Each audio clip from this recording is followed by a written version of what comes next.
Hello friends, അപ്പോൾ നമുക്ക് അതിനായിട്ട് ആവശ്യമുള്ള സാധാരണ ഒരു പച്ച ഏത്തക്കയാണ്. ഒട്ടും തന്നെ പഴുക്കാത്ത ഏത്തക്കയായിരിക്കും ഏറ്റവും നല്ല ടേസ്റ്റ് ഈ ഒരു ആവശ്യത്തിന്. പിന്നെ ഞാനൊരു കാര്യം ചെയ്യുന്നത് എന്താണെന്ന് വെച്ചാൽ ഇതിൻ്റെ തൊലി പ്രത്യേകിച്ച് കളയുന്നില്ല. പകരം ഈ തൊലിയോടുകൂടി തന്നെയാണ് നമ്മളിത് ഈ റെസിപ്പി റെഡിയാക്കാൻ പോകുന്നത്. അതിനായിട്ട് ഞാൻ ഇത് ശരിക്ക് വാഷ് ചെയ്തിട്ടുണ്ട്. ഇനി നിങ്ങൾക്ക് വേണമെങ്കിൽ ഇതിൻ്റെ തൊലി കളഞ്ഞ ശേഷം നിങ്ങൾക്ക് ഉപയോഗിക്കാവുന്നതാണ്. ഏത് ചെയ്താലും കുഴപ്പമില്ല. അപ്പോൾ എന്തായാലും ഞാനിവിടെ തൽക്കാലം തൊലിയോടുകൂടി തന്നെയാണ് ഇത് ചെയ്യുന്നത്.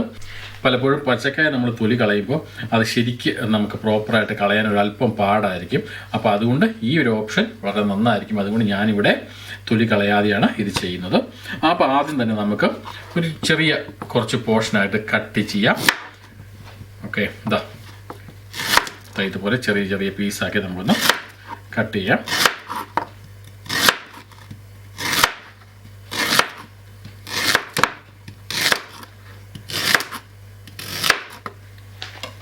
ഇവിടെ ഞാനിത് ഓൾറെഡി വാഷ് ചെയ്താണ്. ഇനി നമുക്ക് വേണമെങ്കിൽ ഒന്നുകൂടി വാഷ് ചെയ്യേണ്ടവർക്ക് ഒന്നുകൂടി വാഷ് ചെയ്യാവുന്നതാണ്. കട്ട് ചെയ്ത ശേഷം നമുക്ക് ഡയറക്റ്റ് ആയിട്ട് തന്നെ ഇത് നമ്മുടെ കുക്കറിലിട്ട് ശരിക്കൊന്ന് വേവിച്ചെടുക്കാം. ഈ ഏത്തയ്ക്ക നേരെ കുക്കറിലേക്ക് ഇട്ടാം. അതിനുശേഷം ആവശ്യത്തിന് വെള്ളം ഒഴിക്കാം. വെള്ളം ഒഴിക്കുന്നത് ഈ ഏത്തയ്ക്കയുടെ ഈ പീസ് ഒന്ന് ജസ്റ്റ് ഒന്ന് മുങ്ങിക്കിടക്കുക.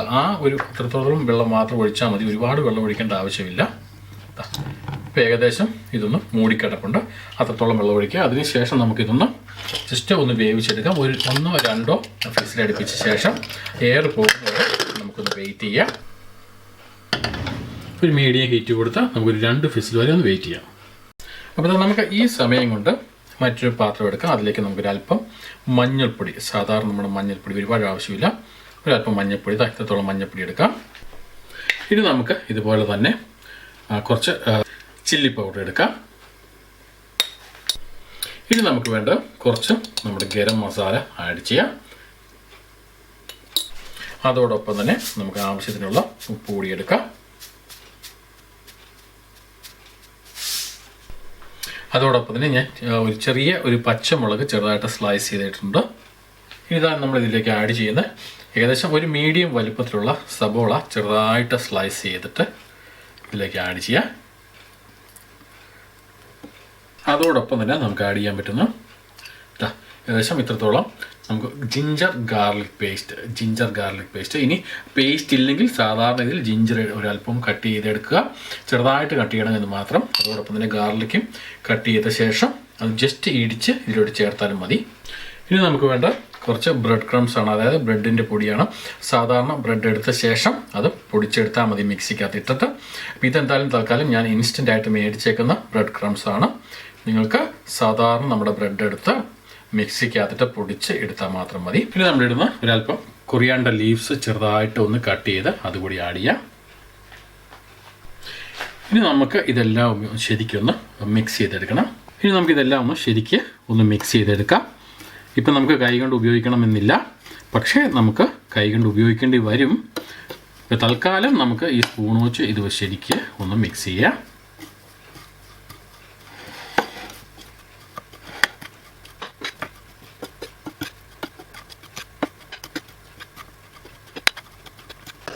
അപ്പോൾ 2 വിസിൽ അടിച്ച ശേഷം നമ്മുടെ ഇതുപോലെ ഇരിക്കും, നല്ല രീതിയിൽ വെന്തിട്ടുണ്ടാവും. ഓക്കെ, ഇനി നമുക്കിത് വെള്ളം മാറ്റാം. അപ്പോൾ ഞാൻ പാത്രത്തേക്ക് മാറ്റിയിട്ടുണ്ട്, നല്ല ചൂടുണ്ട്. അപ്പോൾ എന്തായാലും ഇതിങ്ങനെ ചെയ്ത ശേഷം നമുക്ക് ഈ ചൂട് പോകുന്നവരെ നിങ്ങൾക്കൊന്ന് വെയിറ്റ് ചെയ്യാം. ഇപ്പം ഞാനിങ്ങനെ കാണിക്കുന്നതെന്ന് മാത്രം. ഈസി ആയിട്ട് നമ്മുടെ ഈ ഒരു തൊലി നമുക്ക് എടുത്ത് കളയാവുന്നതാണ്. അങ്ങനെ ഇതെല്ലാത്തിൻ്റെയും തൊലി നമുക്കൊന്ന് കളയാം. കൈ കൊണ്ട് ജസ്റ്റ് ഒന്ന് തൊട്ടാൽ മാത്രം മതി, തൊലി ഈസി ആയിട്ട് നമുക്ക് കളഞ്ഞെടുക്കാം. ഞാൻ എല്ലാത്തിൻ്റെയും തൊലി ശരിക്ക് കളഞ്ഞിട്ടുണ്ട്. അപ്പോൾ ഇനി ഇത് വേണ്ടത് ജസ്റ്റ് ഒന്ന് സ്മാഷ് ചെയ്തെടുക്കാം. കുറച്ചെടുക്കാം.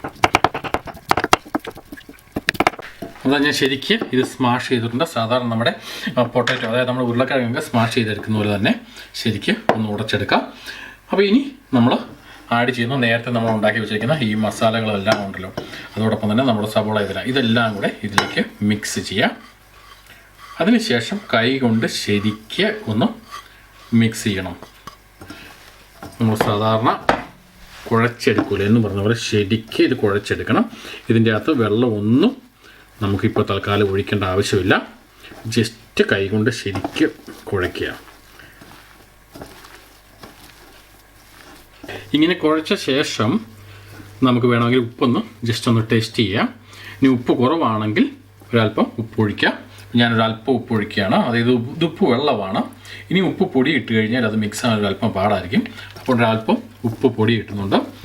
പിന്നെ ഈ കായ എന്ന് പറയുന്നത് നല്ല കട്ടിയുള്ളതാണ്, ശരിക്ക് വെന്താൽ പോലും. അതുകൊണ്ട് നമുക്കൊന്ന് ജസ്റ്റ് ഒന്ന് സോഫ്റ്റ് ആകാൻ വേണ്ടി ഒരല്പം ഓയിൽ ഒഴിച്ചു കൊടുക്കാം.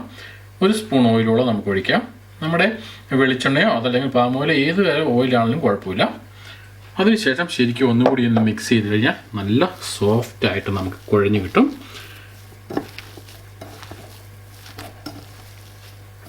അപ്പോൾ അത് ശരിക്കും ഒന്ന് കുഴച്ചെടുത്ത് കഴിഞ്ഞാൽ ഇതുപോലെ നമുക്ക് കിട്ടും. ഇനി ഇതിൽ നിന്ന് നമുക്ക് ചെറിയ സൈസാക്കി ഇത് മാറ്റാം. സാധാരണ നമ്മുടെ പരിപ്പൂടയൊക്കെ ഉണ്ടാക്കുന്ന പോലെ ചെറിയ സൈസ്, ഇഷ്ടമുള്ള രീതിയിൽ നിങ്ങൾക്ക് സൈസ് ഉണ്ടാക്കാം. ഇതുപോലെ സൈസാക്കിയിട്ട് ഒന്ന് ജസ്റ്റ് പരിപ്പൂടയൊക്കെ ഉണ്ടാക്കുന്ന പോലെ ജസ്റ്റ് ഒന്ന് പ്രസ് ചെയ്തെടുക്കാം. ഇത്രയും ആകൃതിയിൽ നമുക്ക് എടുക്കാം. ഒരുപാട് വലുപ്പത്തിൽ എടുക്കേണ്ട ആവശ്യമൊന്നുമില്ല. നമുക്ക് പറ്റുന്ന രീതിയിൽ ചെറിയ ഈ രീതിയിൽ നമുക്ക് ഇതിനെ മാറ്റിയെടുക്കാം.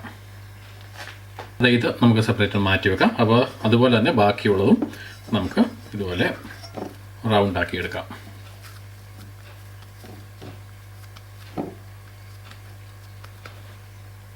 എല്ലാം ഒരേപോലെ സൈസ് കിട്ടുവാണെങ്കിൽ നമുക്ക് ഒരേ സമയത്ത് ഇത് വേവിച്ചെടുക്കാവുന്നേ ഉള്ളൂ. പല സൈസാണെങ്കിൽ അത് വേവ് ആകാനായിട്ട് കുറച്ച് സമയമെടുക്കും. അതുകൊണ്ട് ഒരേ സൈസ് ഉണ്ടാക്കി വെക്കാൻ ശ്രദ്ധിക്കുക. നമ്മളിത് ഷേപ്പ് റെഡിയാക്കി വെച്ചിട്ടുണ്ട്. ഇനി ഒന്നും ചെയ്യേണ്ട ആവശ്യമില്ല. നമുക്ക് ഓയിൽ ഒന്ന് ഫ്രൈ ആക്കി എടുത്താൽ മാത്രം മതി. അപ്പോൾ മീഡിയം ഹീറ്റ് നമുക്ക് കൊടുക്കാം. അതോടൊപ്പം തന്നെ ഓയിൽ എന്ന് പറഞ്ഞാൽ ഒരുപാട് ഓയിൽ ഒഴിക്കേണ്ട ആവശ്യമൊന്നുമില്ല. നമുക്ക് അത്യാവശ്യം ഒന്ന് ഫ്രൈ ചെയ്തെടുക്കുന്ന രീതിയിൽ മതി. ഡീപ്പ് ഫ്രൈ അല്ല നമ്മൾ ചെയ്യുന്നത്. അപ്പോൾ ഒരുപാട് ഓയിൽ ഒഴിക്കേണ്ട ആവശ്യമില്ല. എണ്ണയൊന്ന് ചൂടായ ശേഷം ജസ്റ്റ് പാന് ഇതുപോലെ ഒന്ന് റൊട്ടേറ്റ് ചെയ്യാം. അതിനുശേഷം മീഡിയം ഹീറ്റ് കൊടുക്കുക. നമുക്കിതെല്ലാം നമ്മുടെ ഓയിലിലേക്ക് ഇട്ട് കൊടുക്കാം.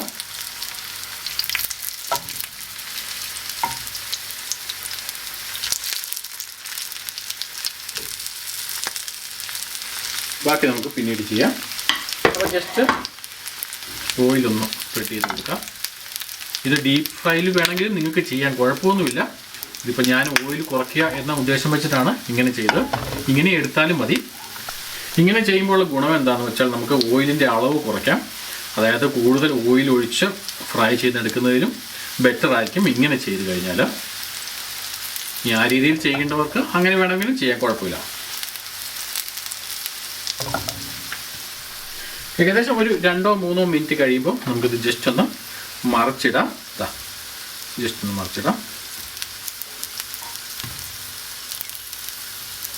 ഓൾമോസ്റ്റ് 1 സൈഡ് ആകും, ചെയ്യാൻ പറ്റില്ല. ഒന്ന് മറിച്ച് തിരിച്ചിടണം. ഇനി നമുക്ക് ഒരു 2-3 മിനിറ്റ് കഴിയുമ്പോൾ ഒന്നുകൂടെ മറിച്ച് തിരിച്ചിടണം. അപ്പോൾ അങ്ങനെ 2-3 തവണ മറിച്ച് തിരിച്ചിട്ട് കഴിയുമ്പോൾ എല്ലാ വശവും ഒരേപോലെ തന്നെ കുക്കായിക്കോളും. ഇത് ഓൾമോസ്റ്റ് റെഡി ആയിട്ടുണ്ട്. ഞാനിപ്പം ഒരു 2 തവണ ഒന്ന് മറിച്ചിട്ടിട്ടുണ്ട്. കാരണം 2 സൈഡും ഒരേപോലെ ഒന്ന് റെഡിയാകാൻ വേണ്ടിയാണ് അങ്ങനെ ചെയ്തത്. അതുകൊണ്ടാണ് ഞാൻ നേരത്തെ പറഞ്ഞ പോലെ ഒന്ന് തിക്നെസ് കുറച്ച് ഇടുവാണെങ്കിൽ ഇത് ഫ്രൈ ആകാൻ എളുപ്പമുണ്ടാവും. അപ്പോൾ 2 സൈഡും ഗോൾഡൻ ബ്രൗൺ ആയി കഴിഞ്ഞാൽ നമുക്കിത് എടുക്കാം. ഇത് ഫ്രൈ ആക്കി എടുത്തു കഴിഞ്ഞാൽ ഇതുപോലെ ഇരിക്കും.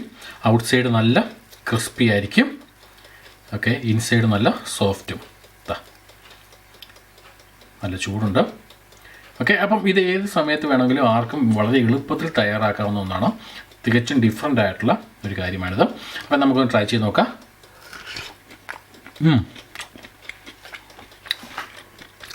നമ്മുടെ മസാലയുടെ എല്ലാം ടേസ്റ്റ് ഉണ്ട്. അതോടൊപ്പം തന്നെ ഞാൻ നേരത്തെ പറഞ്ഞ പോലെ ഈ കായ കൊണ്ട് ഉണ്ടാക്കുമ്പം അതിന് ടിപ്പിക്കലായിട്ടുള്ള നല്ലൊരു ഫ്ലേവറാണ്, നല്ലൊരു ടേസ്റ്റും ഉണ്ട്. അപ്പോൾ എപ്പോഴും ഈ പരിപ്പ് കൊണ്ട് വട ഉണ്ടാക്കുന്നോ അല്ലെങ്കിൽ ഉഴുന്നുവടയൊക്കെ ഉണ്ടാക്കുന്നതിന് പകരം ഡിഫറെൻ്റ് ആയിട്ടും ഇതൊന്ന് ട്രൈ ചെയ്ത് നോക്കാം. കൊള്ളാം.